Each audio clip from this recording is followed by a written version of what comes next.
UCSS a été créé spécialement pour éviter des grands déplacements en Île-de-France, qui est spécialisé dans les pièces pour le ferroviaire, notamment les pièces métalliques. On a développé des camions comme ceux qui sont derrière moi, entièrement équipés de façon à pouvoir répondre à toute éventualité sur chantier. Au fil du temps, on s'est développé.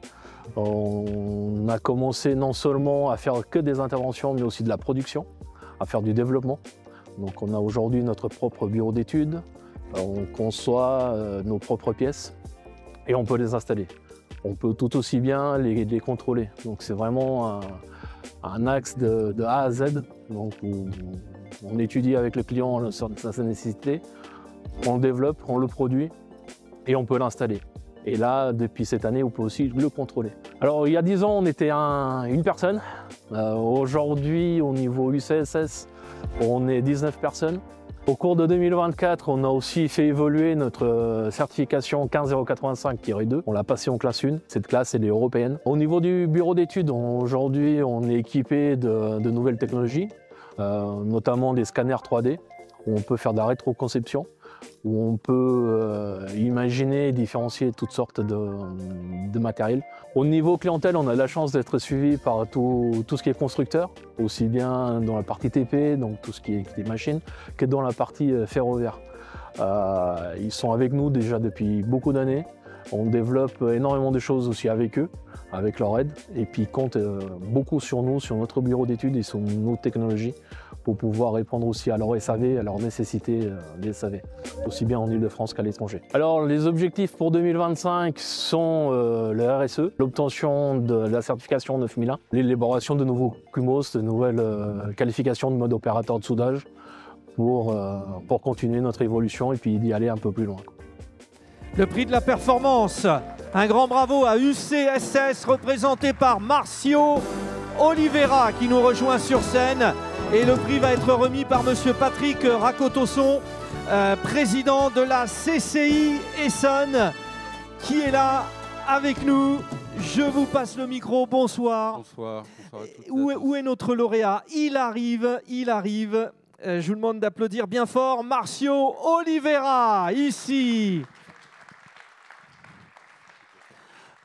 Patrick, on va se reparler parce qu'on aimerait vous entendre sur 2-3 petites choses quand même. Juste un mot déjà sur UCSS. Alors, UCSS est une entreprise qui est accompagnée depuis fort longtemps par la CCI, créée il y a bientôt 10 ans, ça a été dit, avec un fort développement dans son marché et une spécialité dans la mobilité, puisqu'ils sont capables d'aller dépanner, réparer, remettre en œuvre et faire des pièces sur mesure aussi, sur site, chez le client. Ça, c'est extraordinaire. Dans UCSS, il y a chaudronnerie sur site. C'est ça. Voilà. C'est ça.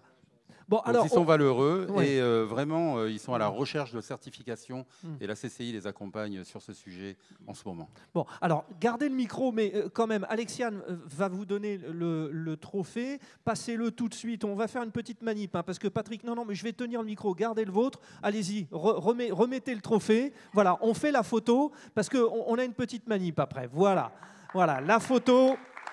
Marcio Oliveira.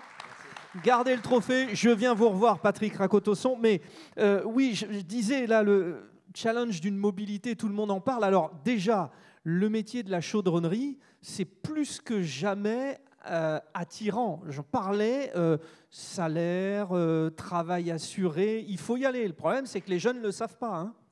Oui, bon, ils commencent à comprendre maintenant. Il y a la question salariale qui commence à prendre place. Il y a quelques années, c'était un métier qui était un peu mis de côté. Là, aujourd'hui, la chaudronnerie se développe et puis par des nouvelles technologies, des nouvelles façons de travailler qui sont beaucoup plus évolutives. Donc, je pense que ça peut attirer des nouveaux gens. Bon, en plus, le domaine dans lequel vous êtes, bon, je le rappelais, hein, bien sûr, la mobilité, tout ça, on en demande toujours plus, il faut être toujours plus propre, toujours inventif. Tout à fait.